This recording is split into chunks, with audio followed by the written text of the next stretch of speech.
ఈ వీడియోలో పినాకిని ఎక్స్ప్రెస్ కు సంబంధించిన వివరాలు తెలుసుకుందాం. ముందుగా నా ఛానల్ని సబ్స్క్రైబ్ చేసుకున్నట్లయితే సబ్స్క్రైబ్ చేసుకోండి. మరిన్ని వీడియోస్ కోసం బెల్ ఐకాన్ని క్లిక్ చేయండి. పినాకిని ఎక్స్ప్రెస్ విజయవాడ జంక్షన్ నుండి చెన్నై సెంట్రల్కు ప్రతిరోజు ప్రయాణిస్తుంది. విజయవాడ నుండి చెన్నై ప్రయాణించేటప్పుడు 12711 గాను, చెన్నై సెంట్రల్ నుండి విజయవాడ ప్రయాణించేటప్పుడు 12712 నంబర్లతో పిలుస్తారు.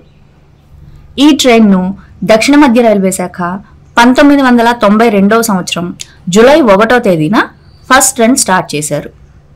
పినాకిని ఎక్స్ప్రెస్ విజయవాడలో ఉదయం 6:10 బయలుదేరి మధ్యాహ్నం 1:05 చెన్నై సెంట్రల్ చేరుకుంటుంది. తిరిగి అదే రోజు మధ్యాహ్నం 2:05 చెన్నై సెంట్రల్ నుండి బయలుదేరి రాత్రి 9:35 విజయవాడ జంక్షన్ చేరుకుంటుంది. ఈ ప్రయాణానికి 7:05 నుండి 7:30 సమయం పడుతుంది. పినాకిని ఎక్స్ప్రెస్ గంటకి 62 కిలోమీటర్ల వేగంతో మొత్తం 431 కిలోమీటర్లు ప్రయాణిస్తుంది.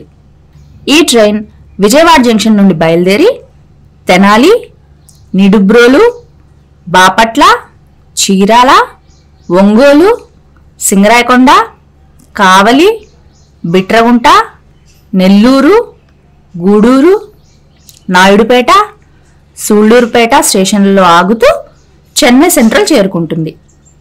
ఈ ట్రైన్లో జనరల్ కోచ్లు, సెకండ్ సీటింగ్ కోచ్లు, ఏసీ చైర్ కార్ కోచ్లు అందుబాటులో ఉంటాయి.